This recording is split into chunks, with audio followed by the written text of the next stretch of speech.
আজকের এই আলোচনা সভাটিকে সফল করার জন্য যারা সার্বিক দিক দিয়ে সাহায্য এবং সহযোগিতা করেছেন তাদের প্রত্যেকের নাম স্বতন্ত্রভাবে নিয়ে শুকরিয়া আদায় করা সম্ভব নয়। তারপরেও যারা অর্থ, শ্রম, অক্লান্ত পরিশ্রম, দোয়া এবং পরামর্শ দিয়ে সহযোগিতা করেছেন, আল্লাহ সুবহানাহু ওয়া তাআলা তুমি তাদের প্রত্যেকের নেক নিয়াত এবং নেক আমলগুলোকে কবুল করে নাও, সকলে পড়ি আমিন। মহান সত্তা আল্লাহ সুবহানাহু ওয়া তাআলার কাছে দোয়া, এই প্রার্থনা, আল্লাহ সুবহানাহু ওয়া তাআলা আমরা মানুষ, আমরা কম বেশি ছোট বড় ভুল ত্রুটি গুনাহ পাপ অন্যায় করে থাকি। আজকের এই আলোচনা সভার উসিলায় আমাদের পেছনের ছোট ছোট গুনাহগুলোকে তুমি ক্ষমা করে দাও, সকলে পড়ি আমিন। সম্মানিত সুধী, বাদ মাগরিব থেকেই বিভিন্ন আলোচক তারা পবিত্র কোরআনুল কারীম এবং হাদিসের মুবারাকা থেকে অনেক গুরুত্বপূর্ণ আলোচনা আপনাদের সামনে পেশ করেছেন। আজকের এই আলোচনা সভার অন্তিম লগ্নে আপনাদের সামনে উপস্থিত হয়েছি একটি নির্দিষ্ট বিষয়ের উপরে কথা বলার জন্য। আজকে যে বিষয়ে গুরুত্বপূর্ণ আলোচনা হবে, আলোচ্য বিষয় মুসলিম উম্মার অনেকর কারণ। কি বললাম, কথা বলেন? আমার কথা শুনতে পাচ্ছেন? আজকের আলোচ্য বিষয় মুসলিম উম্মার অনেকর কারণ, মতভেদের কারণ, মত পার্থক্যের কারণ, ইখতিলাফ, দ্বিধা, দ্বন্দ্ব, সমস্যা। কেন আমরা মুসলিম উম্মাহ আজকে এত দলে দলে বিভক্ত হয়ে গেছি? কেন আমাদের মধ্যে এত মতভেদ? যে মতভেদের কারণেই বাবার সঙ্গে সম্পর্ক ছেলের আজকে অনেকটাই সমস্যা দেখা যাচ্ছে। মসজিদের মধ্যে পার্থক্য দেখা যায়, মাদ্রাসার মধ্যে পার্থক্য, দ্বন্দ্ব, ঝামেলা, ফিতনা ফাসাদ সব জায়গাতে। গোটা বিশ্ব জগতে মানুষ যতগুলো আছে তার পরিসংখ্যান হচ্ছে প্রায় 800 কোটি। কত কোটি? 800 কোটি মানুষ আছে আমরা। আর এই 800 কোটি মানুষের মধ্যে ধর্ম আছে 4500। কতগুলো ধর্ম? 4500 ধর্ম এগুলো বিশ্ব জগতে আছে। আমরা বা কতটা ধর্মের নামই জানি? হিন্দু, মুসলিম, বৌদ্ধ, জৈন, ইহুদি, খ্রিস্টান, এই 8, 10, 15টা ধর্মের নাম আমরা জানি। কিন্তু গোটা বিশ্বে যে ধর্ম কতগুলো আছে? 4500 ধর্মের অনুসারী গোটা বিশ্ব জগতে বিদ্যমান। আর যতগুলো ধর্ম আছে সবচেয়ে যে ধর্মের অনুসারী সংখ্যার দিক থেকে সবচেয়ে বেশি, তারা কোন ধর্মের মানুষ? খ্রিস্টান, যাদের সংখ্যা গোটা বিশ্ব জগতে প্রায় 230 কোটি। আর পৃথিবীর দ্বিতীয় বৃহত্তর ধর্মের নাম হচ্ছে আমরা হতভাগা মুসলমান। আমরা গোটা বিশ্ব জগতে আছি প্রায় 180 কোটি। আর পৃথিবীর তৃতীয় বৃহত্তর ধর্মের নাম হচ্ছে হিন্দুইজম, তারা হিন্দু সনাতন ধর্ম, যাদের পরিসংখ্যান গোটা বিশ্ব জগতে আছে লগভগ প্রায় 140 কোটি।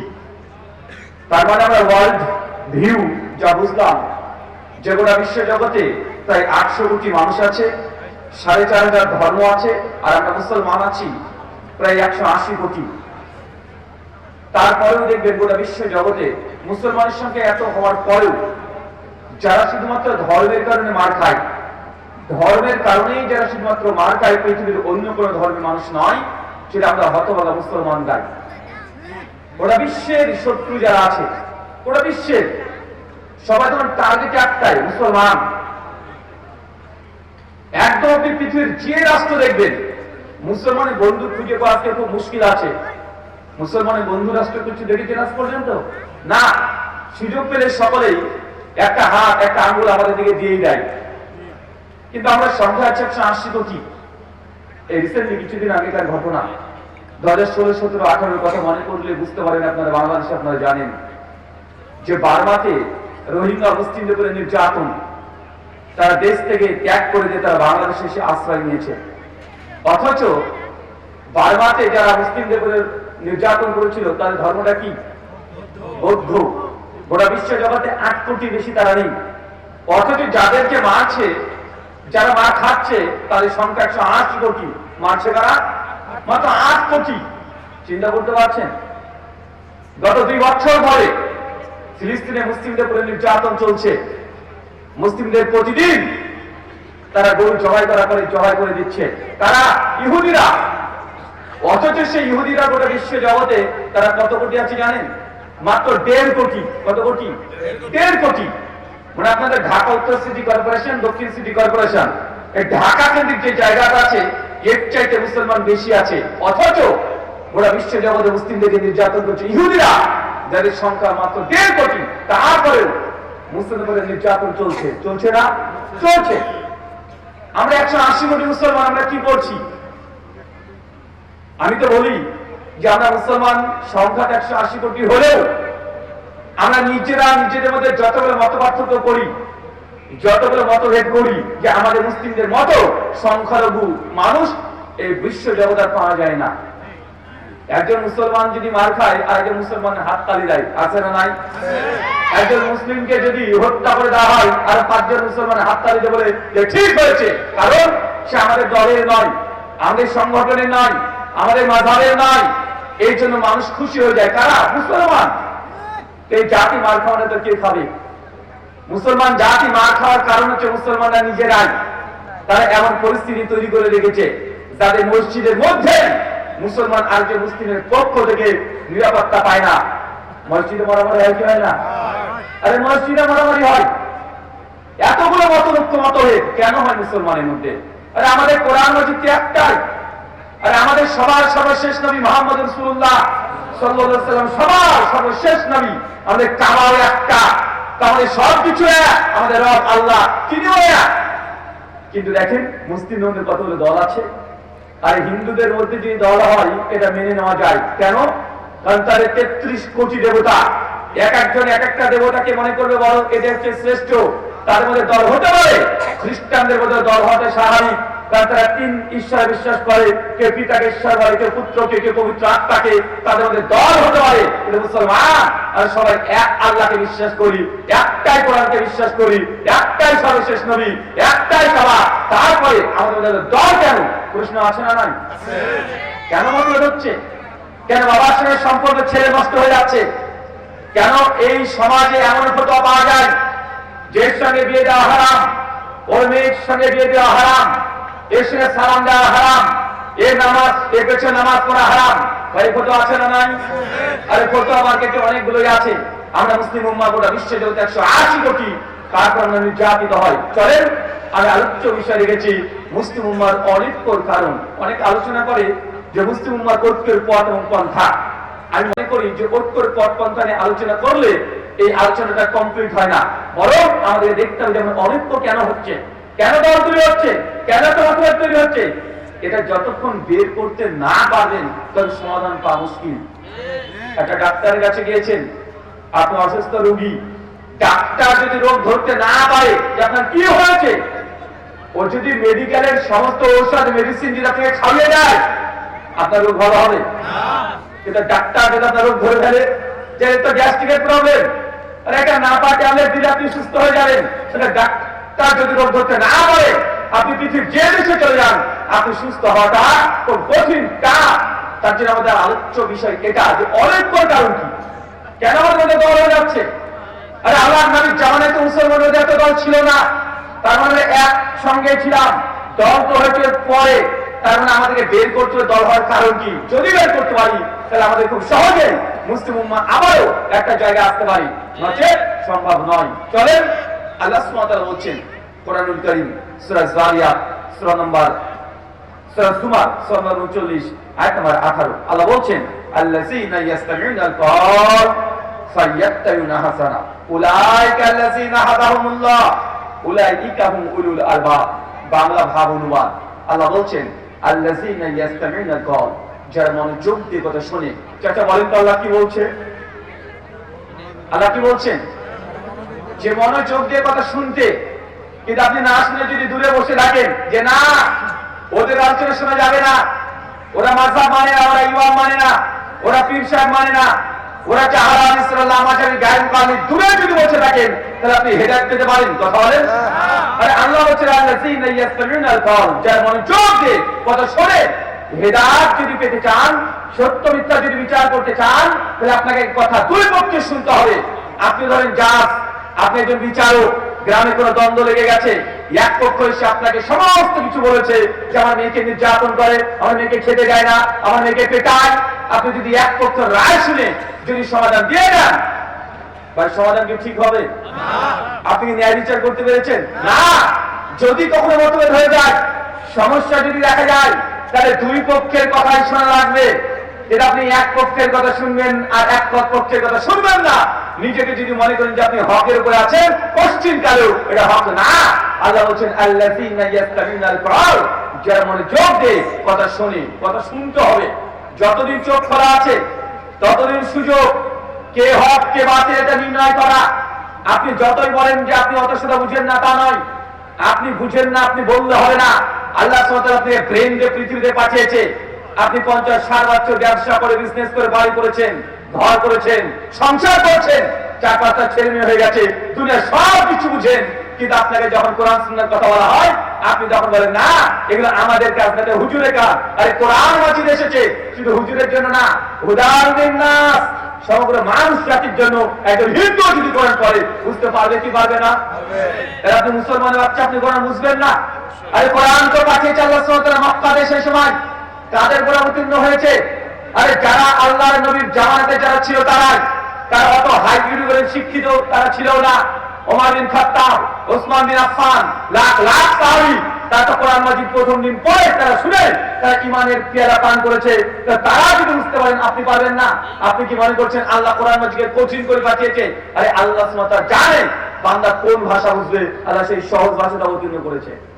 আপনি দূরে বসে আছেন, কোরআন মাজিদ এটা হুদাল লিন্নাস, মানুষ জাতির হেদায়েতের জন্য এসেছে। এটা গোমরাহ করার জন্য আসে নাই। এই যে নিরপেক্ষ দৃষ্টিভঙ্গি নিয়ে কোরআন পড়বে, চায় সে হিন্দু বা খ্রিস্টান হোক, সে ইসলাম গ্রহণ করবে। যদি নাই করে, তা আল্লাহ নবী 1500 বছর আগে আসলেন, ইসলাম কেউ নিয়ে আসেনি। প্রথম আবু বকর সিদ্দিক তিনি প্রথম নিয়ে আসলেন। বদরে মাত্র 313 জন সাহাবী, তাদেরকে নিয়ে যুদ্ধক্ষেত্রে আল্লাহ নবী তিনি যুদ্ধ করলেন। আজকে পৃথিবীতে 180 কোটি, যদি কোরআন নাই বুঝে তো মুসলমান মানুষ এত হলো কিভাবে? যদিও বাংলাদেশে একটা কথা প্রচলিত আছে, অনেকে বলে যে বাংলার ভূমিতে ইসলাম নিয়ে এসেছে পীর ফকিররা। কারা বলে? বলে না। ইসলাম কে নিয়ে এসেছে? পীর ফকির। বলে না যে পীর ফকির যদি বাংলার ভূমিতে না আসতো তাহলে কখনোই তোমরা মুসলমান হতে পারতে না। অর্থাৎ বাংলাদেশে ইসলামটা এসেছে পীর ফকিরের মাধ্যমে। কিন্তু যারা ইতিহাস পড়েছেন তারা জানেন এই কথাটা ডাহা, সম্পূর্ণ গোটাটা মিথ্যা কথা। আর ইসলাম তো এসেছে নবীর জামানাতেই। আল্লাহর নবী যখন জীবিত, সাহাবারা সাহাবাদের পিরিয়ডে সেই সময় অলরেডি ইসলাম চলে এসেছে। আল্লাহর নবী যখন বিদায় হজ্জের ভাষণ দিয়েছিলেন, মৃত্যু 83 দিন আগে, কতদিন আগে? 83 দিন আগে বিদায় হজ্জের ভাষণ দিয়েছে। ভাষণ দেওয়ার পর আল্লাহ নবী বলেছেন, যা শুনলে পুরো বিশ্ববাসীর কাছে তোমরা প্রচার করতে শুরু করে দাও। সাহাবারা কেউ মক্কাতে বসেছিল না, কেউ মিশরে চলে গেছে, কেউ ইউরোপ কান্ট্রিতে চলে এসেছে, কেউ ভারত এই জায়গাগুলোতে চলে এসেছে। এর অনেকগুলো ইতিহাস এখনো পাওয়া যায়, তার জ্বলন্ত দৃষ্টান্ত। এটা তো বাংলাদেশ, তাই না? এটা বাংলাদেশ তো তৈরি হয়েছে 71-এ। কততে? 71-এ। 47-এ দেশ ভাগ হয়েছে। কততে দেশ ভাগ হয়েছে? 47। এই 47-এর আগে বাংলাদেশ কি ছিল? না। তবে কি ছিল সেটা? ভারত, ইন্ডিয়া, হিন্দুস্তান। আপনারা ভারতের অন্তর্ভুক্ত ছিলেন 47-এর আগে। যাদের বয়স মোটামুটি 100-এর কাছাকাছি তাদেরকে জিজ্ঞাসা করেন, 70-80 যাদের বয়স, তারা এই দেশটাকে যখন ভারত নামে চিনত। 47-এ দেশ ভাগ হয়েছে, তখন পূর্ব পাকিস্তান। 71-এ আবার দেশ ভাগ হয়েছে, হয়ে গেছে বাংলাদেশ আর পাকিস্তান। তার মানে 47-এর আগে যদি কথা বলি তাহলে আমরা সকলে ভারতবাসী। ভারতবাসী নয়? আচ্ছা, ভারতবর্ষে ইসলাম যখন এসেছে তার মানে এই ভূখণ্ডগুলোতে তখন ইসলাম চলে এসেছে, এটাই তো প্রমাণ হবে নাকি? আর দেশ ভাগ হলো তো কিছুদিন আগে, তার আগে তো ভারত। মানে ভারতে যখন ইসলাম, তার মানে আমরা ইসলাম যখনই পেয়ে গেছি অলরেডি। তো ভারত ইসলাম এসেছে তখন। যদি ইতিহাস আপনি ঘাটাঘাটি করে দেখেন, আমাদের সাউথ ইন্ডিয়া, কেরালা নাম শুনেছেন? কেরালা, দক্ষিণ ভারত যেটা আমরা বলি, কেরালাতে একটা চিরুমান একটা মসজিদ আছে, যেটা সাহাবীদের সময়কার মালিক বিন দিনার রাদিয়াল্লাহু আনহু সেই সময়তে কেরালার বুকে এসে তিনি একটা মসজিদ তৈরি করেছেন। তার কবরও এখনো ভারতের বুকে আছে, এখনো আছে। আর বাংলার মানুষ এটাকে বোঝাচ্ছে যে না, পীর ফকিরের মাধ্যমে ইসলাম এসেছে। আল্লাহর নবী যেই রাত্রিতে শাক্কুল কামার 4টে দুভাগে ভাগ করেছিলেন, যেমন কাফেররা এসে বলছে তুমি নাকি নবী, তো 4টে 2 ভাগে ভাগ করো তো। আল্লাহ নবী যখন আঙ্গুলের ইশারা দিয়ে 4টে 2 ভাগে ভাগ করে দিয়েছে, ওই সময় আমি ভারতের কেরালাতে একজন মূর্তি পূজারী চাঁদকে পুজো করেন হিন্দু দাদারা। যারা ভারতের ম্যাপ দেখেছেন, এখন ওয়ার্ল্ড ম্যাপ ঘিরে রাখেন, ভারতের সীমানা শেষ, তারপরে আরব মহাসাগর, তারপরে সৌদি আরব, মানে আরব আর ভারত পাশাপাশি, শুধু সমুদ্র মাঝখানে একটা, এই সমুদ্র পার করে দিলে আরব আর ভারত একসঙ্গে। তো যখন আল্লাহ নবী সেই রাত্রিতে যখন চাঁদকে দুই ভাগে ভাগ করেছিলেন, ওই রাত্রিতে ওই হিন্দু একজন পণ্ডিত উনি রাত্রে চন্দ্র পুজো করার জন্য রাত্রে মন্দিরের ছাদে উঠেছেন। যখনই তিনি প্রণাম করতে শুরু করেছেন, হঠাৎ দেখছে চাঁদ দুই ভাগে ভাগ হয়ে গেছে। উনি অবাক হয়ে গেছেন, কি হলো? যেহেতু কয়েক সেকেন্ডের জন্য এটা হয়েছে, উনি মনে করছেন যে চোখে হেলকি লেগে গেছে বা তার চোখে দৃষ্টিভ্রম হয়েছে, কিন্তু তার ভেতরে একটা খটকা লেগে গেছে যে আমি যে চন্দ্র মাতাকে পুজো করলাম, চন্দ্র দেবতাকে পুজো করলাম, সে দুই ভাগে ভাগ হয়ে যায় কেন? গ্রাম বাংলায় বলে না চাঁদ মামা, বলে কি বলে না চাঁদ মামা, চাঁদ মামা এক বলে টিক দিয়ে যা। তার হিন্দু দাদারা মনে করে সরস্বতীর ভাইয়ের নাম হচ্ছে চাঁদ, আর চাঁদকে তারা ভগবান মনে করে, তাই চন্দ্র পূজা তারা করে, সূর্য পূজা করে, করে কি করে না করে? ওই রাত্রিতে তিনি কনফিউজ হয়ে যান। তারপরে সাহাবীদের একটা দল ভারতবর্ষে তারা আসতো ব্যবসা করতে, কি করতে? ইন্ডিয়াতে কি করতে আসতো? তাই ব্যবসা করতে আসতো। একটা কাফেলা যখন ব্যবসা করার জন্য সৌদি আরব থেকে ভারতের এই প্রান্তে ঢুকেছে, তখন সঙ্গে সঙ্গে কথায় কথা প্রচার হয়ে গেছে যে সৌদি আরবের মক্কাতে একজন নবী এসেছে, তিনি অনেক রকমের অলৌকিক কাজ করেছেন, তিনি কোরআন মাজিদ নিয়ে এসেছেন। এই কথা যখন আস্তে আস্তে প্রচার হতে শুরু করেছে, ওই রাজা, ওই পণ্ডিত যিনি ঠাকুর, তার কাছে খবর গিয়েছে। সহজে তাকে জিজ্ঞাসা করে এই রাজদরবারে ডাকা হয়েছে, কে ব্যক্তি সে? যখন কথোপকথন হয়ে গেছে, তখন উনি বলছে আমি সে ব্যক্তির সঙ্গে দেখা করতে যাবো। এরপর দেখা করতে চলে যায় কোথায়? সৌদি আরবে। পথের মধ্যে সে ব্যক্তি মারা যায়, কিন্তু তার সঙ্গীদেরকে বলে দিয়েছিলেন যে না আমি তো ঈমান নিয়ে এসেছি, কিন্তু মুহাম্মদ সাল্লাল্লাহু আলাইহি ওয়াসাল্লামের কাছে তিনি জাস্ট সাক্ষাৎ করতে চেয়েছিলেন, কিন্তু পথের মধ্যে মারা যায়। তারপর ঘোষণা করে দেওয়া হয় যে তার নামে যেন মসজিদ তৈরি হয়, যেন ভারতের বুকে যে মসজিদ তৈরি হয়, ভারতের প্রথম মসজিদ চেরুমান মসজিদ। এখন আপনি গুগলে যান, চেরুমান মসজিদ বা ভারতের প্রথম মসজিদ দুটো এখনই পেয়ে যাবেন। আর সাহাবীদের জামানায়, কার জামানায়? সাহাবীদের জামানায়, নবী জীবিত, সেই সময় অলরেডি চলে এসেছে। আর সেই সব বাংলাদেশ না, বাংলাদেশ মানুষ কি ভারত, আমরা ভারতের মানুষ, আপনারা তো ভারতের মানুষ। তো ওই সময় তো অলরেডি ইসলাম চলে এসেছে। তারপর ঘটা করে একাডেমিক ভাবে ভারতবর্ষে ইসলাম সবচেয়ে বৃহৎ করে আকার এসেছে সাহাবীদের জামানায়। কোন সময়? মুহাম্মদ বিন কাসেম 91 হিজরিতে তিনি ভারতবর্ষে এসেছিলেন। 711 খ্রিস্টাব্দে বর্তমান পাকিস্তানের করাচি, ওইটা যে 50 কিলোমিটার দূর, যে সিন্ধ, আর সিন্ধ অঞ্চল আছে না, সিন্ধ, ওই সিন্ধে প্রথম তিনি এসেছিলেন। তিনি যুদ্ধ করে জায়গাটাকে ইসলাম কায়েম করেছিলেন। এরপর 1001 খ্রিস্টাব্দে এসেছে সুলতান মাহমুদ, 17 বার তিনি ভারতবর্ষে এসেছেন। এরপর বাংলার এই অঞ্চলগুলো, বাংলা, বিহার, কক্সবাজার, এই অঞ্চলগুলো ইসলাম এসেছে, যার দ্বারা প্রচার হয়েছে ইকতারউদ্দিন মোহাম্মদ বখতিয়ার খিলজি 1204 খ্রিস্টাব্দে। অথচ বাংলার মানুষকে উল্টো ইতিহাস পড়ানো হয়, পীর ফকিরের নাম বরত্ব প্রকাশ করার জন্য করা হয় না? আরে আপনাদের বাংলাদেশের কুড়িগ্রাম একটা জায়গা আছে না, আরে জেলা আছে না, কুড়িগ্রাম জেলা, রামদাস মৌজা, জায়গার নাম হচ্ছে মাজেদের আরা। ওই জায়গাটা 1985, তো মাত্র 30 বছর আগে, 1985 সালে বাংলাদেশের সরকার একটা বাঁশ বাগান মানে পরিষ্কার পরিচ্ছন্ন করতে গিয়ে ওখানে যখন খনন করতে শুরু করেছে, ভেতরে দেখছে একটা সৌধ নির্মাণ করা আছে।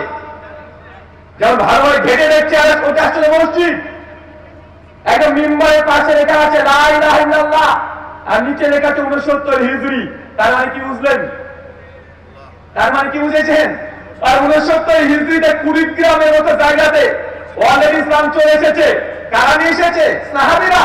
কারণ 69 হিজরি সাহাবীদের সময় সর্বশেষ সাহাবী মৃত্যুবরণ করেছে 110 হিজরিতে, আবু তুফাইল। তাই বাংলার মাটি ওইটা অনেক খাঁটি জায়গা। আল্লাহর নবীর জীবদ্দশাতে এই অঞ্চলে ইসলাম চলে এসেছে, তার জ্বলন্ত কারণ হচ্ছে এটা যে আরবরা আগে থেকে ইন্ডিয়াতে আসতো। তারা কি করতে? ব্যবসা করতে। যারা ইতিহাসের ছেলে যারা পড়েন আপনারা জানেন, তারা আগে থেকে এমনি আসতো। নবী যখন নবুয়ত পায়নি তার আগেও তারা এই ভারতবর্ষে আসতো।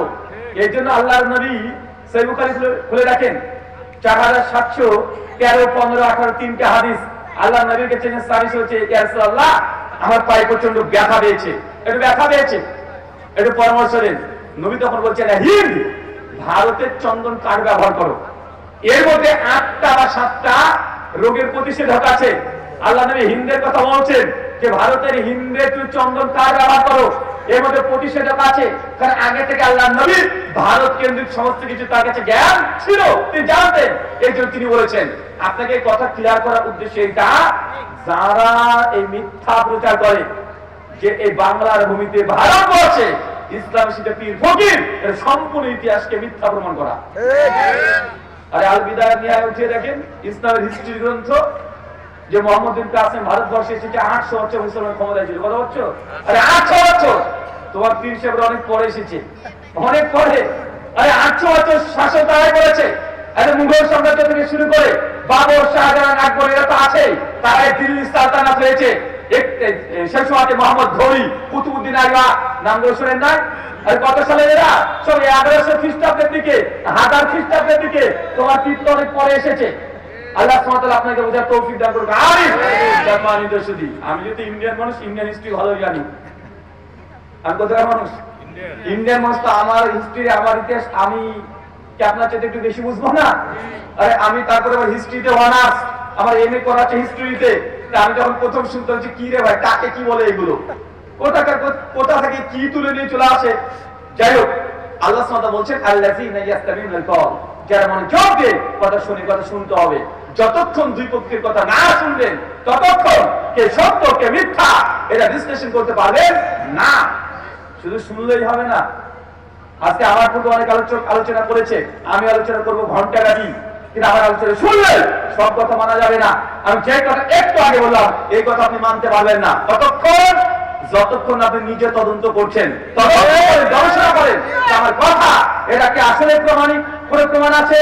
যদি প্রমাণ থাকে তবে মানতে বাধ্য, আর যদি প্রমাণ না থাকে যত বড় হুজুর বলুক না কেন তার কথা মানা যাবে না। হুজুরা সূরা 49 আয়াত নম্বর 6 আল্লাহ কোরআন মাজিদে বলেছেন জাআকুম ফাসিকুম বিনাবাইয়িন ফাতাবায়ানু, তোমাদের কাছে যখন কোনো হাদিস বলা হয়, কোনো কথা বলা হয়, যখন কোনো ঘটনা তোমার সামনে তুলে দেওয়া হয়, আল্লাহ কোরআনে বলছে তুমি যতক্ষণ যাচাই না করছো ততক্ষণ সেই কথা তুমি নিজেও মানবে না, আর একজনের কাছে পৌঁছাবে না। মানে কথা শুনলেই মানতে পারবেন না, এটা মুসলমান। মানে চিলে কানলে চলে গেছে, কার কাছে শুনেছেন আর চিলে পিস দৌড়ছেন, এটা ইসলাম না, এটা অজ্ঞতা। এটা কি? অজ্ঞতা। ইসলাম এসেছে জ্ঞান নিয়ে। কি নিয়ে? ইসলাম হচ্ছে জ্ঞান। আর আইনে জাহেলিয়া যে সাথে মানুষকে দাম দেয়নি, সেই সময় আল্লাহ কি পাঠিয়েছেন? ইসলাম পাঠিয়েছেন। কি দিয়ে? জ্ঞান দিয়ে। তাই জ্ঞানহীন ইসলাম এক ভাব চলতে পারে না। আল্লাহ কি বলছেন? ফায়াত্তাবিউনা হাসানা, বক্তার কথা শুনবে সব মানবে না। কোন কথা মানবেন? তবে ফায়াত্তাবিউনা হাসানা, বক্তার ওই কথাগুলো মানবে যে কথাগুলো দামি দামি কথা। কোন কথা মানতে হবে চাচা? কোন কথা মানতে হবে? আল্লাহ বলছেন ফায়াত্তাবিউনা হাসানা, বক্তার ওই কথার আনুগত্য করবে, ওইটাকে মেনে নেবে যে কথাটা হাসান, সবচেয়ে দামি কথা। এখন সবচেয়ে দামি কথা কোনটা? কারণ আপনার কাছে মনে হতে পারে যে হুজুর যে গজল বলেছে এটা আপনার ভালো লেগেছে, আপনি মনে করছেন এটাই ভালো কথা। একটা হুজুর একটা সুন্দর করে ঘটনা গল্প বলেছে, আপনার কাছে মনে হচ্ছে এই গল্পটা মানে দামি কথা। হুজুর একটা হাসির একটা জোকস বলেছে, আপনি মনে করছেন এটা দামি কথা না। দামি কথা কোনটা এটা নবী ব্যাখ্যা করেছে। কেন? ইসলাম পরিপূর্ণ, ইসলাম সম্পূর্ণ, ব্যাখ্যা করার কোনো জরুরত নাই। নবী হাদিসে ব্যাখ্যা করে দিয়েছে। সহিহ মুসলিম হাদিস নাম্বার 850, সুনান নাসাই কিতাবুল ইদাইন হাদিস নাম্বার 1857, আল্লাহ নবী বলছেন ফা ইন্না খায়রাল হাদিসি কিতাবুল্লাহ, সবচেয়ে দামি কথা, উত্তম কথা কিতাব আল্লাহ। কার কথা? আল্লাহর কিতাবে। ওয়া খায়রাল হাদিস মুহাম্মদ সাল্লাল্লাহু আলাইহি সাল্লাম, এরপর সবচেয়ে দামি কথা সেটা নবী মুহাম্মদ সাল্লাল্লাহু আলাইহি সাল্লামের কথা। কার কথা দামি? এক আল্লাহ, দুই রাসূল। এই দুইজনের কথাই দামি কথা। এই কথা যদি আপনার নিজের বিরুদ্ধে চলে যায়, নিজের বাপের বিরুদ্ধে চলে যায়, বড় হুজুরের বিরুদ্ধে চলে যায়, সমাজের বিরুদ্ধে চলে যায়, রাষ্ট্রের বিরুদ্ধে চলে যায়, তারপরেও এই কথা দামি কি দামি নয়? আর এইরকম ইমান জজবা রাখতে হবে। যদি এরকম জজবা থাকে যে এমন কথা শুনেছি যেটা কোরআনে আছে, যেটা হাদিসে আছে, কিন্তু সমাজে উল্টো চলছে, সেটা আমার বিরুদ্ধে চলে গেছে, তারপর আপনার ইমান রাখতে হবে, এটাই দামি কথা। কেন? এটা নবী বলেছে।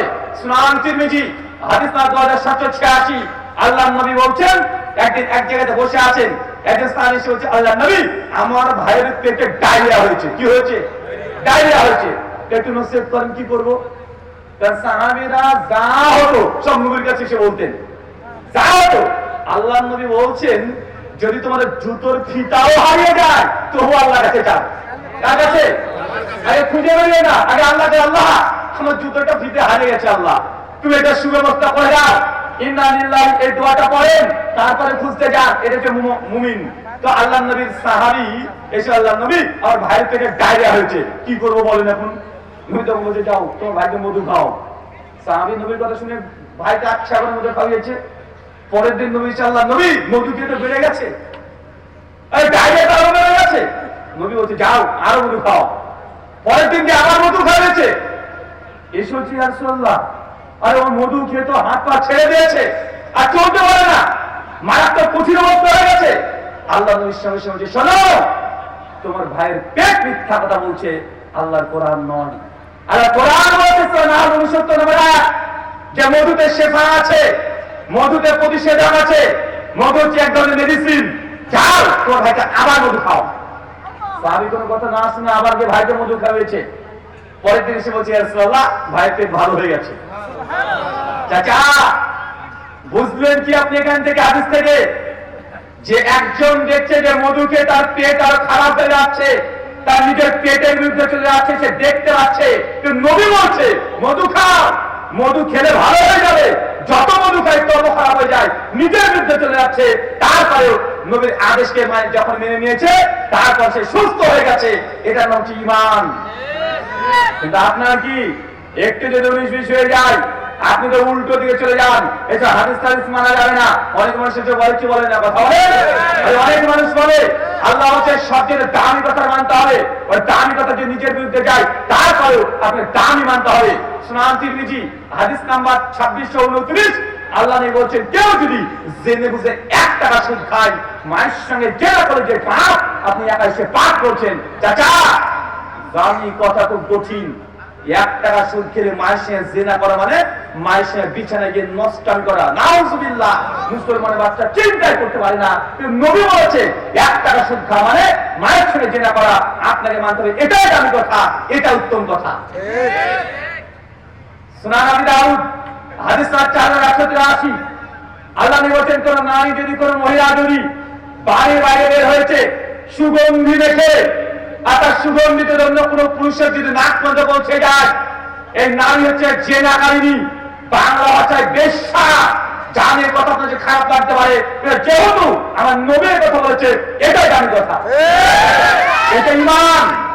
আপনার বিরুদ্ধে যেতে পারে, সমাজের বিরুদ্ধে চলে যেতে পারে, কিন্তু নবীর কথা প্রমাণ হয়ে গেলে যত বিরুদ্ধে যা, যতক্ষণ দান কথা বিশ্বাস না করছেন, তখন ইমানের টেস্ট আপনি পেতে পারেন না। বাংলার মানুষ সমাজ ধর্ম যেভাবে করে ওইভাবে ধর্ম পালন করে, কোন অংশে থাকাচ্ছে না থাক, আছে না নাই? আচ্ছা, কয়েকটা প্রশ্ন করি আপনাদেরকে, দেখবেন আপনার সমাজের বিরুদ্ধে কিভাবে যাবে। হ্যাঁ, দেখবেন, একটু দেখেন। আচ্ছা, আশরাফুল মাখলুকাত কে বলেন তো? সৃষ্টির সেরা জীবটা কে? মানুষ। মানুষ আশরাফুল মাখলুকাত। আচ্ছা বলেন, ফেরাউন বলেন আশরাফুল মাখলুকাত কেন? হ্যাঁ, মানুষ তো কর্মের কারণে মানুষ থেকে একটা জানোয়ার হয়ে যায়নি, ওটা মানুষই ছিল নাকি? এমন ফেরাউনকে আশরাফুল মাখলুকাত কত বলেন? আচ্ছা, নমরুদ, হামান, আবু জাহেল, আবু লাহাব, উতবা, সাইবা, বলেন এটা আশরাফুল মাখলুকাত? আর আপনাদের বাংলাদেশের 5 আগস্টের আগে যে ছিল, বলেন তাকে আশরাফুল মাখলুকাত বলেন? আপনার নাসরিনকে বলেন আশরাফুল মাখলুকাত? আপনার বলেন যে মানুষ আশরাফুল মাখলুকাত? এবার আসছে, মানুষ হইলেই হয় না, জ্ঞানী হতে হবে। জ্ঞানী তো একটা ইনস্ট্যান্ট ছিল, ওরা বিশ্ব জগতের জ্ঞান এমন ভাবে সে পেয়ে গেছে যে এই পৃথিবী থেকে সে মঙ্গল গ্রহে চলে গেছে, আছে না নাই? জ্ঞানের সঙ্গে সম্পৃক্ততাও নাই। এটা হচ্ছে কে আসল মাখলুকাত? ইমাম ইবনে কাইয়িম আয-যাওজির রাহিমাহুল্লাহ তার মানারুল মুনিফ 26 নম্বর পৃষ্ঠায় তিনি বলছেন, মানুষ সব আসল মাখলুকাত না, মানুষের মধ্যে যে ঈমানদার, যার ঈমান আছে, সে হচ্ছে আসল মাখলুকাত। সব মানুষ না। আর মানুষের মধ্যে যার ঈমান নাই, যে বেঈমান, যে আল্লাহকে মানে না, নবীকে মানে না, যে আল্লাহর ব্যাপারে বাহাতে মন্তব্য করে, যে সারাতেন রাসূল সে আসল মাখলুকাত না, সে শাররুল বারিয়া, সূরা বাইনার 7 নম্বর আয়াত। সে সৃষ্টি নিকৃষ্ট, কিন্তু আমরা ধারাভাবে সবাইকে আসল মাখলুকাত চালিয়ে দিই না। এখন যদি সবাইকে দিই তাহলে তাসলিমা নাসলিমকে আসল মাখলুকাত বলতে হবে, ওই ফেরাউনকে আসল মাখলুকাত বলতে হবে, আর জালিমান আছে সে হচ্ছে আসল মাখলুকাত। জালিমান নেই, আল্লাহ কোরআনে বলছে শাররুল বারিয়া, এরা সৃষ্টি নিকৃষ্ট, মানে সোনার জাতীয়, এরা তার চাইতে নিকৃষ্ট। কিন্তু আপনি বুঝলেন না। আচ্ছা একটা প্রশ্ন করবো, হ্যাঁ চাচা একটা প্রশ্ন করি, বলেন তো আল্লাহ প্রথমে কি তৈরি করেছে? আরো জোরে বলেন। দলিল? দেখেন অনেকে অনেক রকমের বলে, কে বলে কলম, কে বলে নবীর নূর, বলে না, অনেকে অনেক রকমের বলে। আসলে দলিল কোনটা আছে? মানুষ দামি তো অনেক কিছুই করতে পারে। জি, সহিহুল বুখারী হাদিস নাম্বার 3191, উবাদা বিন সামিত থেকে হাদিস বর্ণনা। আল্লাহ হচ্ছে আউয়ালু মা খালাকাল কালাম, আল্লাহ প্রথম